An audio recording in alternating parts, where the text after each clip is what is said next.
자, 이제 19페이지 건축법 두 번째입니다. 19페이지 맨 밑으로 가면 2번에 건축이 나와 있고요. 다음 장을 보면은 3번에 대손이 나와 있죠. 그래서 건축과 대손 둘 중에 하나는 시험 문제라고 보셔야 돼요. 그런데 건축은 끝에가 축자로 끝납니다. 축조 행위를 얘기한다. 뭔가를 쌓아나가는 축조 행위를 건축이라고 한다. 건축의 종류는 크게 5가지. 첫 번째 신축, 두 번째 증축, 세 번째 개축 나와 있고요. 네 번째 재축, 그리고 이전 이렇게 딱 5개.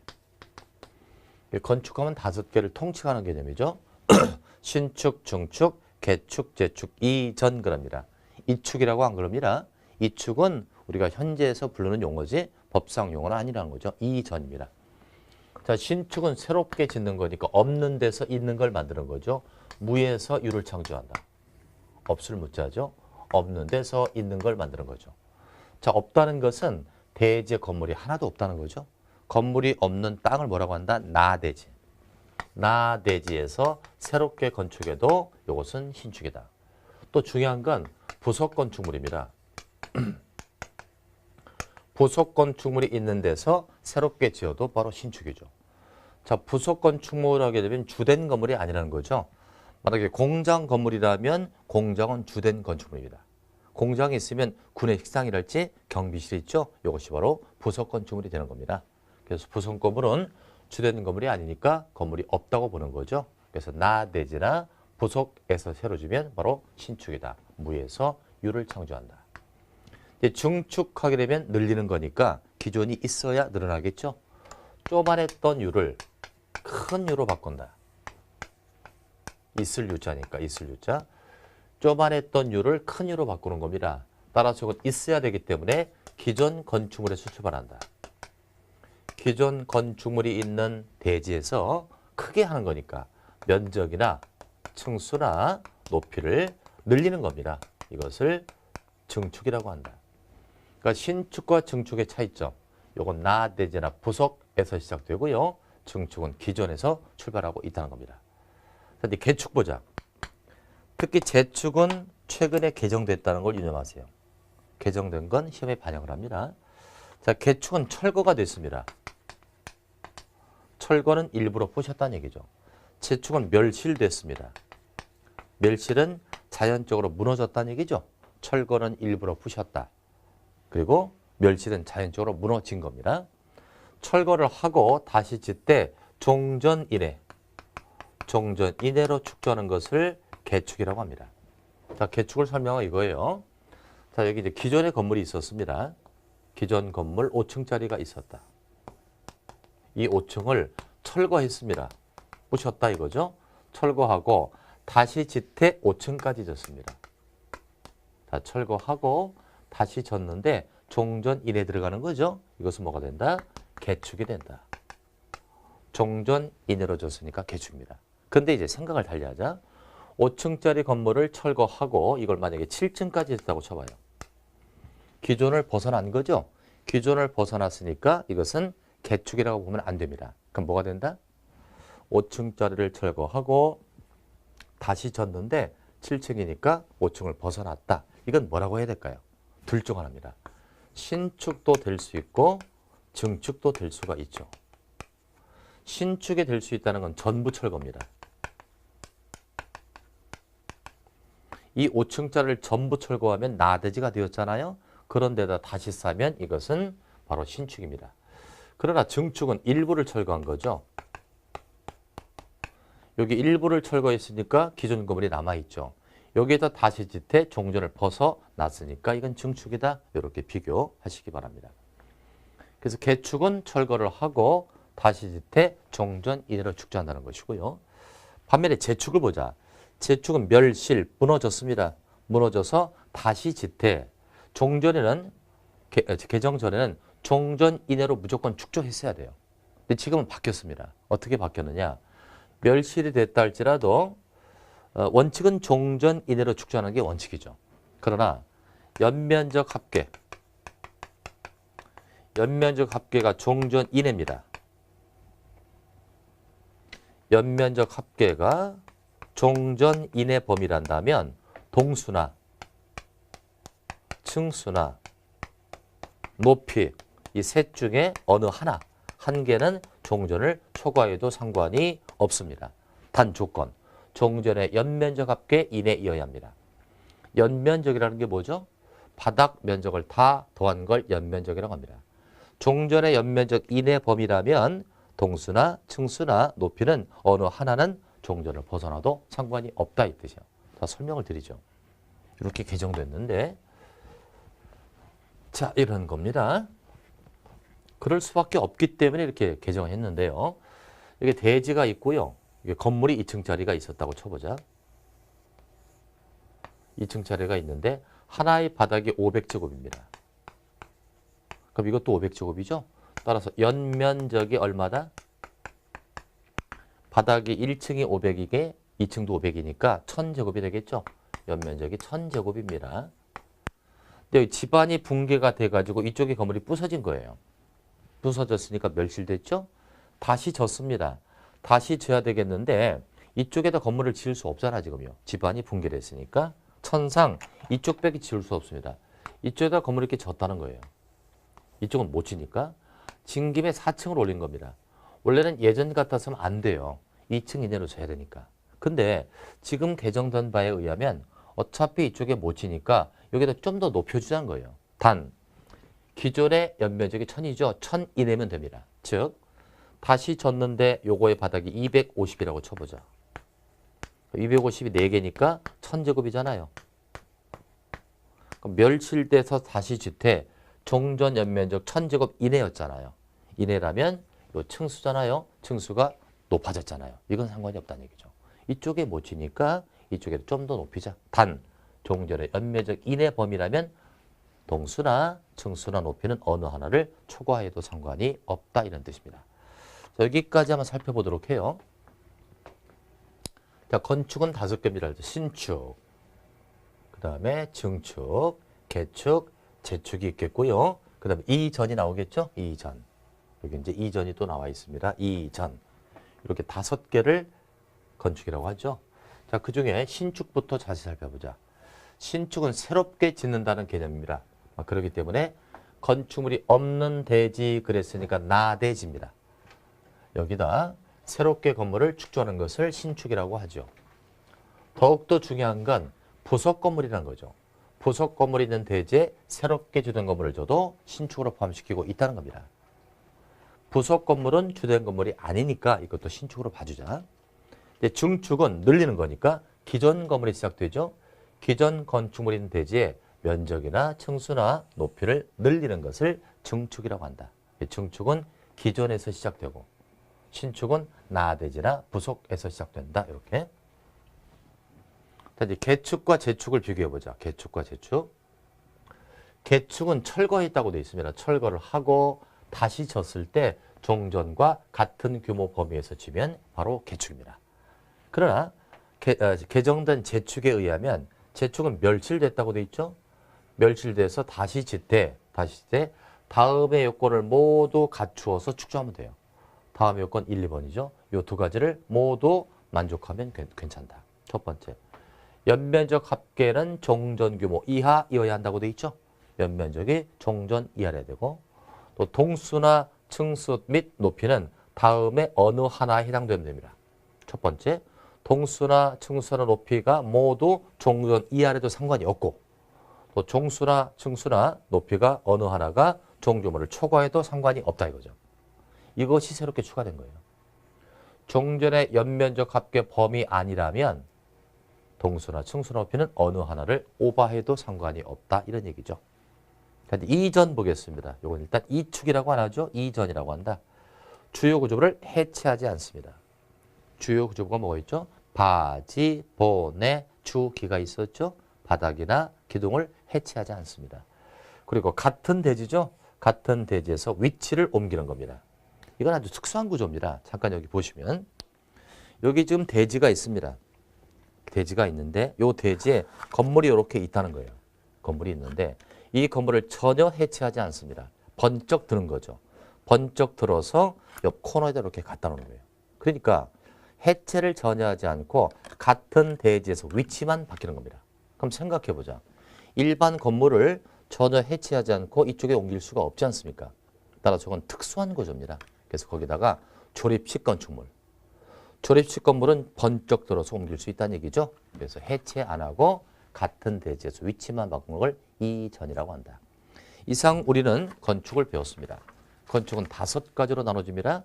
신축, 중축, 개축, 재축, 이전 이렇게 나눠지고 있는 거죠.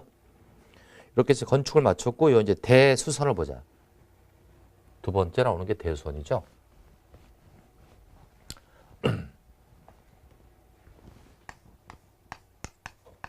일단 대수선은 끝에가 축자로 끝나지 않아요. 축자로 끝나지 않기 때문에 건축이라고 볼 수 없습니다. 대수는 건축과 다릅니다. 대수는 크게 2가지로 나눠서 일단 수선과 변경, 수선과 변경도 대선이고 증설과 해체도 대선입니다. 수선, 변경도 대수선, 증설, 해체도 대선. 근데 요 대자는 큰 대자거든요. 크게 뜯어내자 이건 얘기예요. 크게 수선하자. 그러니까 1번을 크게 해야 됩니까? 2번을 크게 해야 됩니까? 명칭이 대수선이니까 1번 수선 변경을 크게 해야 되는 거고 증설, 해체는 대증설이 아니니까 규모에 상관이 없겠죠. 수선과 변경을 크게 해야만 대자를 붙여서 대선이 됩니다. 즉 규모가 나오겠죠. 규모는 30제곱 이상, 개수는 3개 이상을 수선 변경해야 대선이 되는 겁니다. 이런 규모가 안 되면 그냥 수선이라고 하는 겁니다. 그러나 증설해체는 규모에 무관합니다. 조금만 증설해체해도 규모에 무관하게 대선이라는 얘기죠. 만약에 요거 이름이 대증설 그랬다면 증설을 크게 해야죠. 그러나 이름이 대수선 그랬으니까 수선 변경을 크게 하는 거고 증설해체는 규모에 무관하다는 것입니다. 자, 그럼 이제 이쪽을 잠깐 또 보시고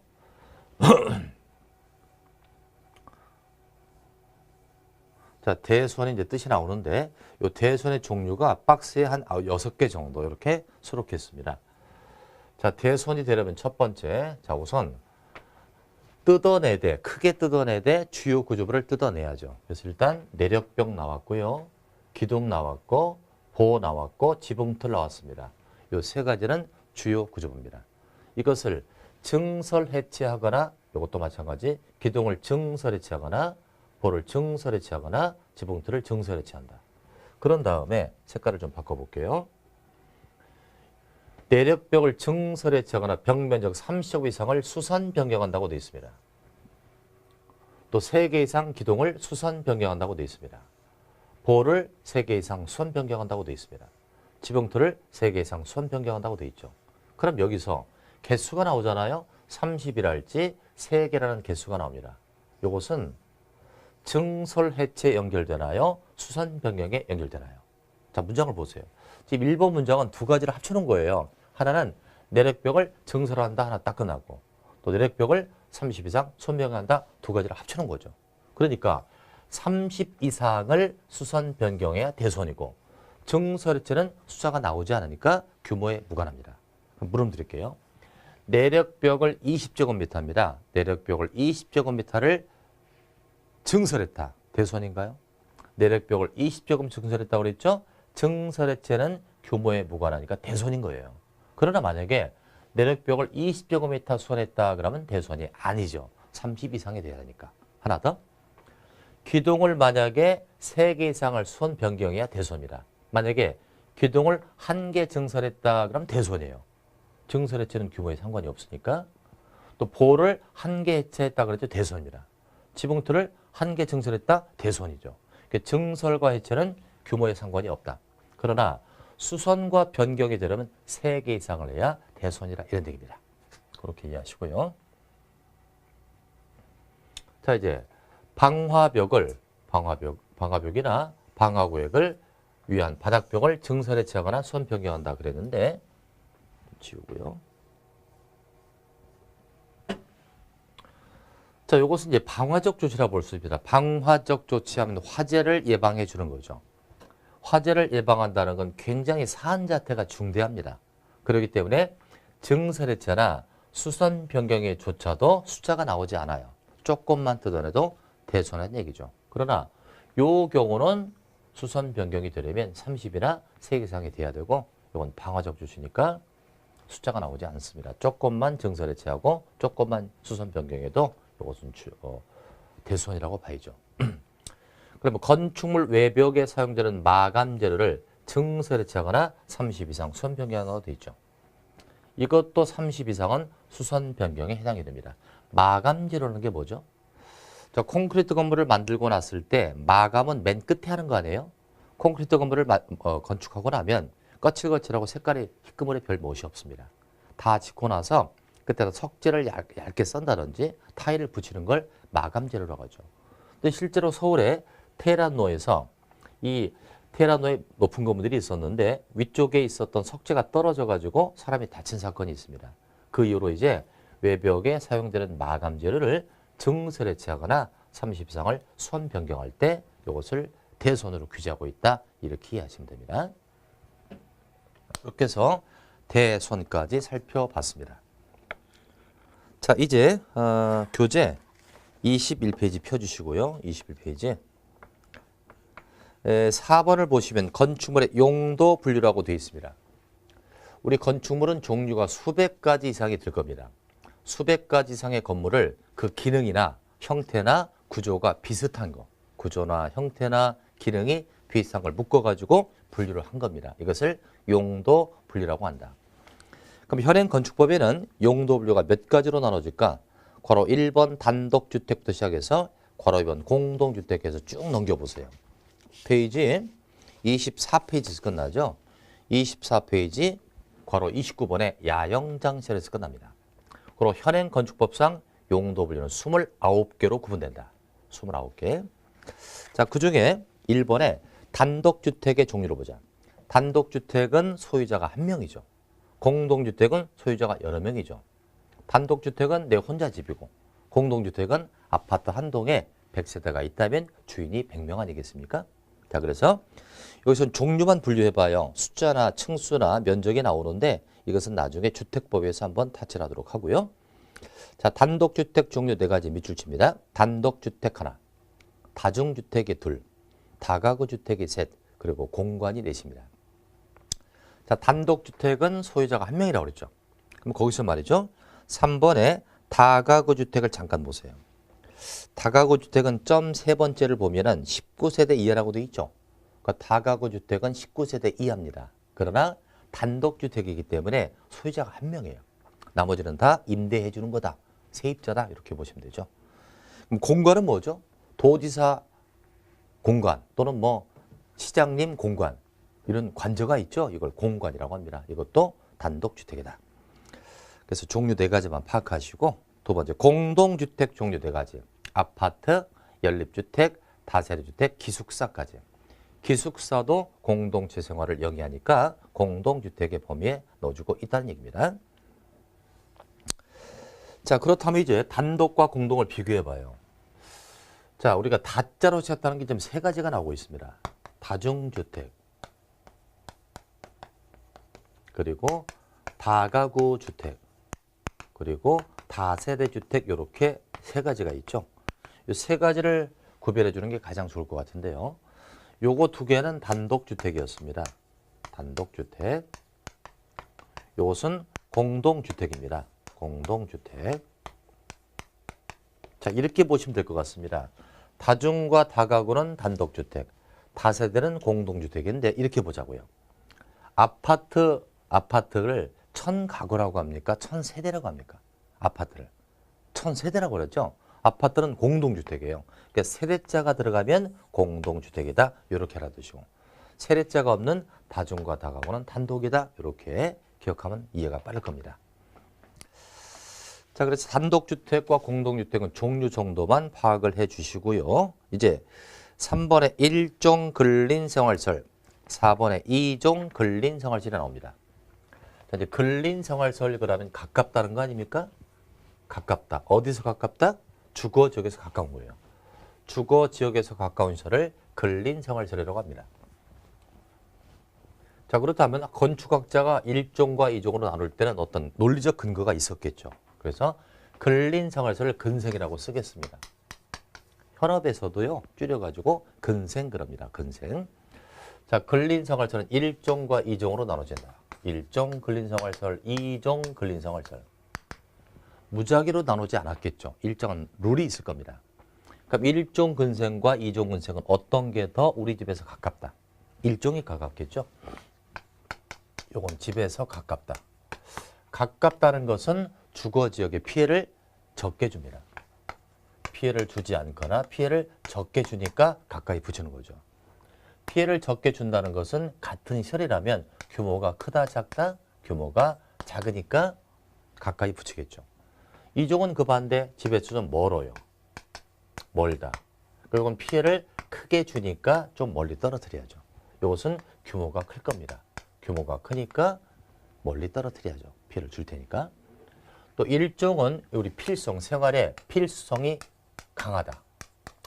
필수성이 크니까 가까이 붙여야 되겠죠. 그러나 2종은 필수성이 좀 떨어집니다. 떨어지니까 좀 떨어뜨려도 상관이 없다. 이런 논리적 근거에 따라서 1종과 2종으로 나눠진 것이죠. 자, 그럼 여기서 몇 가지 예를 들어보자. 의원과 기원. 기원은 바둑 두는 데죠. 어떤 게 더 우리 생활에 필성이 강하겠습니까? 의원이겠죠? 그래서 의원은 1종. 기원은 2종이다. 이렇게. 이제 음식점을 볼까요? 음식점을 나눠보면 일반 음식점과 휴게 음식점으로 나눠집니다. 휴게 음식점. 일반 음식점은 먹는다는 데 의미가 있는 거죠. 식당을 뜻합니다. 식당이 우리 집 옆에 있으면 피해를 주겠죠. 음식 냄새, 쓰레기가 발생합니다. 피해를 주니까 이건 2종입니다. 일반 음식점 무조건 2종 근생. 휴게 음식점은 쉰다는 의미가 있죠. 먹는다는 것보다 쉰다는 의미가 있다. 이건 커피나 빵 먹고 쉬는 제과점이나 커피숍을 뜻합니다. 이것은 규모에 따라 달라요. 휴게 음식점이 300제곱 미만이면 1종, 300 이상이면 2종 이렇게 나눠진다. 이렇게 나누시면 되고요.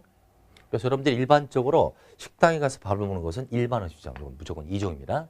커피숍은 규모에 따라 다르다. 그 다음에 공 갖고 노는 게 나오죠. 공 갖고 노는 게 탁구, 당구, 볼링, 테니스, 골프 연습 꽤 많을 겁니다. 그중에서 공이 내 몸에 맞았을 때 가장 덜 아파서 피해를 가장 적게 주는 게 뭘까요? 탁구장이죠. 탁구장은 피해를 적게 주니까 1종입니다. 그러나 그 나머지 당구, 볼링, 테니스, 골프 연습 이것은 다 2종이다. 이렇게 나누시죠. 다만 탁구나 나머지가 됐건 무조건 500 이상이면 상황은 달라집니다. 탁구장이 됐건 당구장이 됐건 무조건 500 이상이면 이건 운동설이 된다. 전문적인 운동을 하는 운동설이 된다. 자, 만약에 탁구장이 있다 무슨 소리일까요? 탁구장이 500 미만이면 1종, 500 이상이면 운동설. 우리 아파트 상가에 스크린 골프장이 들어왔다 뭘까요? 500 미만이면 2종, 500 이상이면 운동설 이렇게. 다시 상점 보자. 물건 파는 상점인데요. 뭐 옷가게, 과일가게 다 포함이 될 겁니다. 뭐 슈퍼마켓 다 포함이 되죠. 상점은 바닥 면적이 1000제곱 미만. 1000제곱 미만이면 동네 슈퍼마켓 같은 거니까 1종. 그러나 1000제곱 이상의 상점은 대형 할인 마트입니다. 이것은 판매설입니다. 판매설. 이런 식으로 비교해서 정리하시면 좋습니다. 자, 그럼 교재 갖고 살펴보도록 해요. 이쪽으로 볼까요, 한번? 그래서 일단 용도 분류에서 단독주택은 4가지가 있었죠. 단독, 다중, 다가구, 공관 이렇게 있었고요. 이렇게 있었고 공동주택은 4가지였었죠. 공동주택 확인해 봅니다. 아파트, 연립주택, 다세대주택, 기숙사 이렇게 있었고요. 1종 근생과 2종 근생은 정확히 알아두셔야 돼요. 1종 근생과 2종 근생은 동네에 있다 보니까 중개물의 주 대상이 됩니다. 자, 1종 근생은 가깝다, 규모가 작다, 피해를 적게 준다, 필수성이 크다 이렇게 봤었죠. 자, 1종 확인해 봅니다. 1종은 이거 상점이죠. 슈퍼마켓 일용품이니까 상점입니다. 이것이 1000제곱 미만일 때 1종입니다. 그러나 만약에는 상점이 1000 이상이면 이것은 판매설이 되겠죠. 휴게 음식점으로서 300 미만이면 이것은 1종입니다. 그러나 휴게 음식점이 300 이상이면 2종이 되겠죠. 이제 이용원, 미용원, 목욕정 하게 되면 필성이 크죠. 머리도 깎고 목욕을 해야 되니까 이것은 필성이 크다. 1종이죠. 그래서 아파트 상가에 미장원이 있을 수 있고 큰 아파트 단지에는 목욕탕이 있을 수 있는 것이 바로 1종이라 그렇다. 뭐 의원급이 나오죠. 의원, 치과의원, 한의원 나오고요. 또 침술원, 적골원, 조산원 다 바로 1종입니다. 의원급은 1종이죠. 그러나 안마원도 1종이죠. 자, 두 가지 비교해 볼게요. 자, 왔다 갔다 하면서 보자고요. 우선 아파서 가는 곳 네 군데. 의원, 병원, 그 다음에 동물병원, 그리고 보건소 이렇게 비교해 봅니다. 의원은 동네 개념이니까 1종이라고 봐야죠. 1종. 병원은 의료법이 적용됩니다. 의료법 적용되니까 이것은 의료시설이죠. 의료시설. 그러나 동물병원도 의료로 봐서는 안 되죠. 이 병원은 의사가 있고요. 동물병원은 수의사가 있어요. 수의사를 의사라 볼 수는 없죠. 동물병원은 시끄럽잖아요. 시끄러우니까 조금 떨어뜨리자 그래서 이건 2종 건생. 2종 건생이 된다. 시끄럽다. 보건소는 의원급이에요? 병원급이에요? 의원급이죠. 1종입니다. 보건소는 간단한 예방접종 정도 하는 의원급이니까 1종이죠. 또 두 가지, 안마원과 안마시술소. 안마원하고요. 안마실소를 비교해보자. 자, 안마원은 안마를 받으러 가는 거니까 건전하죠. 1종 건생. 안마실소는 안마도 받고 시술도 받는데요. 이 시술은 어둠의 시술로 봐야죠. 좀 비건전하다. 그래서 저건 떨어뜨려서 2종이 되겠다. 안마원은 1종, 안마실소는 2종이 되겠습니다. 비교해서 알아두면 공부하기가 편할 겁니다. 자, 그래서 여기서 의원급은 1종이고요. 안마원도 1종이었다. 탁구장 나오죠. 공 갖고 놀 때 탁구장이 500 미만이면 1종이었습니다. 그러나 500 이상이면 뭐가 된다? 운동실이 되었었죠. 보건소 나와 있고요. 보건소도 1종으로 본다. 자, 2종을 보겠습니다. 간단 보자고요.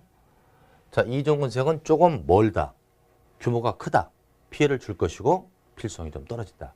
그래서 2종 건생은 일반 음식점과 기원이 나오고요. 휴게 음식점으로서 1종이 아닌 거니까 300제곱 이상을 뜻하죠. 그리고 공 갖고 노는데 탁구 빠졌죠. 테니스, 체육단련, 에어로빅, 볼링장, 당구, 실내학습, 골프 현상으로서 500 미만이라고 되어 있죠. 그러나 이런 것들이 500 이상이면 운동실이 되겠죠. 자, 이제 학원이 나옵니다. 좀 이따 정리해 드리고요. 안마 실소 나왔죠? 안마 원은 1종이지만 안마 실소는 2종이다. 노래 연습장 시끄러우니까 2종입니다. 자, 이제 학원을 좀 정리해 봐요. 학원은 크게 네 가지로 나눠집니다. 자, 학원을 정리하면 학원은 일단 규모에 따라서 두 가지. 바닥 면적이 500제곱 미만이면 애들 학원이에요. 동네에다 두겠죠? 이것은 2종 건생. 애들 학원이다. 2종 건생. 이제 500제곱 이상이면 성인용 고시 학원의 대형 학원입니다. 성인용 고시 학원, 교육연구시설. 이것은 교육연구시설. 규모에 따라서 2종이냐, 교육연구냐 이렇게 나눠지고요. 그다음 무엇을 가르치느냐에 따라 달라요. 자동차 운전을 가르치는 자동차 운전학원이 있고 자동차 정비를 가르치는 정비학원이 있습니다. 이것은 자동차 관련설입니다. 자동차 관련설. 자, 우리가 자동차 운전학원에 강의실만 있어서는 안 되죠. 그렇다면 교육실이 될 겁니다. 자동차 도로 같은 게 필요하니까 자동차 관련설. 이제 춤을 배우는 것이 무도학원입니다. 무도학원을 교육실로 봐서는 안 되죠. 이상하게 무도학원하고는 뭔가 좀 비건전한 듯한 느낌이 들죠. 무도학원은 춤도 배우고 바람 피는 것도 배운다. 어둠의 설이죠. 위락설이다. 어둠의 설, 위락설이다. 이렇게 비교하시기 바랍니다.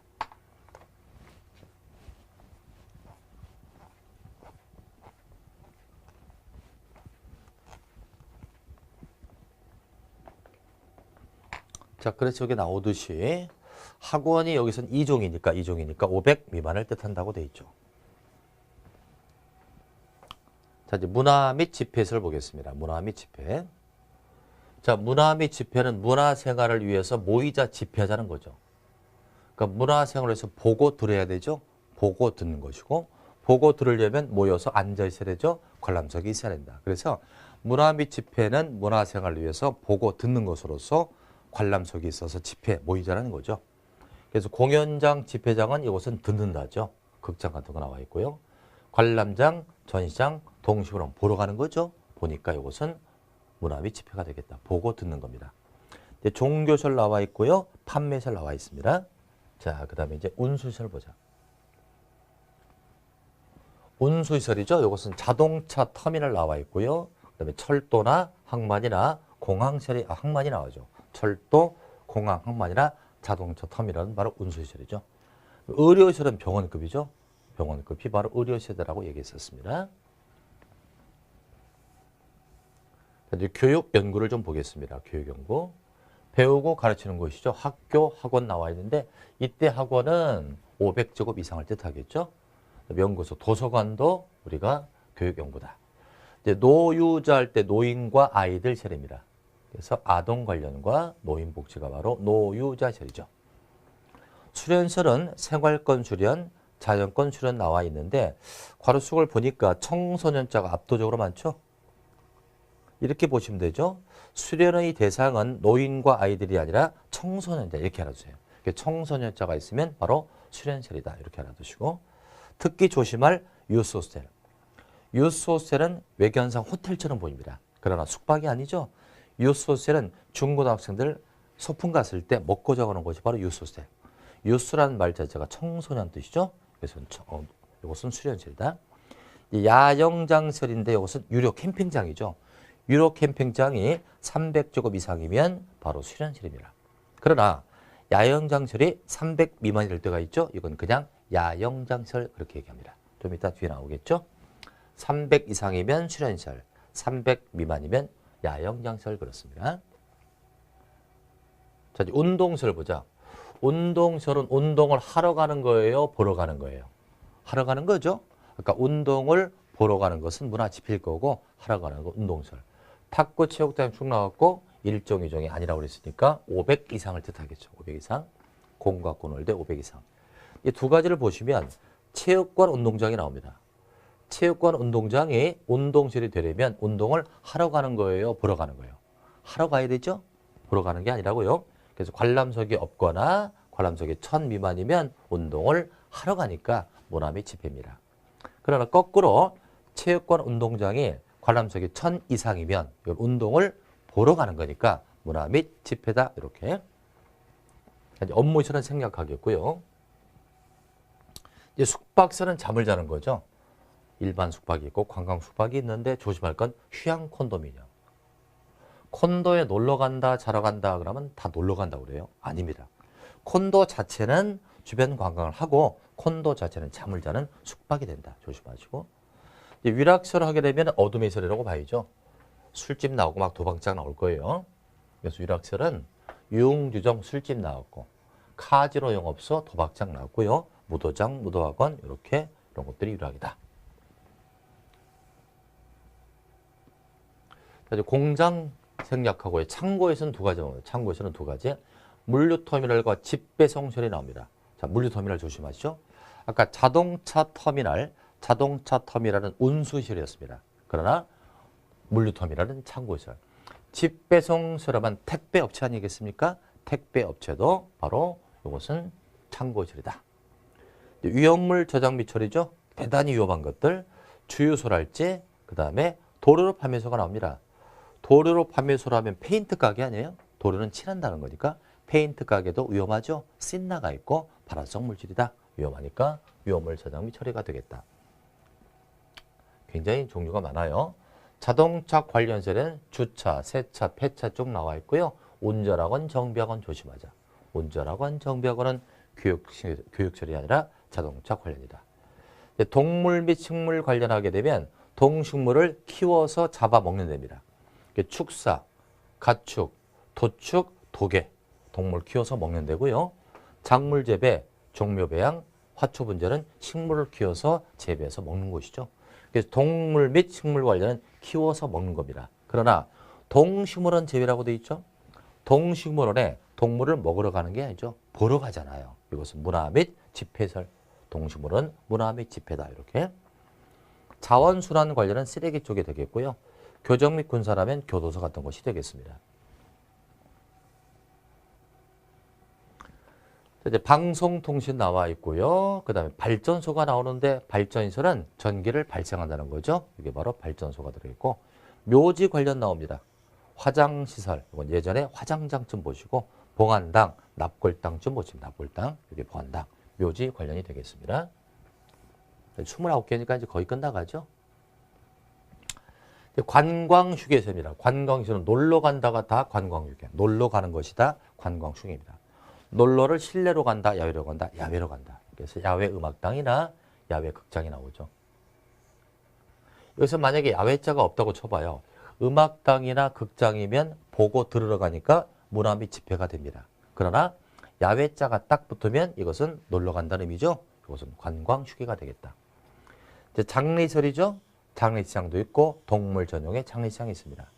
요즘에 반려견을 키우다가 반려견이 사망하면 이걸 또 태워서 화장해서 안치하는 곳이 있죠. 이게 바로 동물 전용의 장례시장. 이게 바로 장례설이다. 야영장설입니다. 유료 캠핑장이죠. 이게 300제곱 미만이면 야영장설. 그러나 300 이상이면 수련설이 되었었죠. 이렇게 해서 29개의 용도 분류로 구성되는 걸 간단히 살펴봤습니다. 일단 여기에서 이 교시를 또 마치고 조금 휴식 시간을 갖도록 합니다.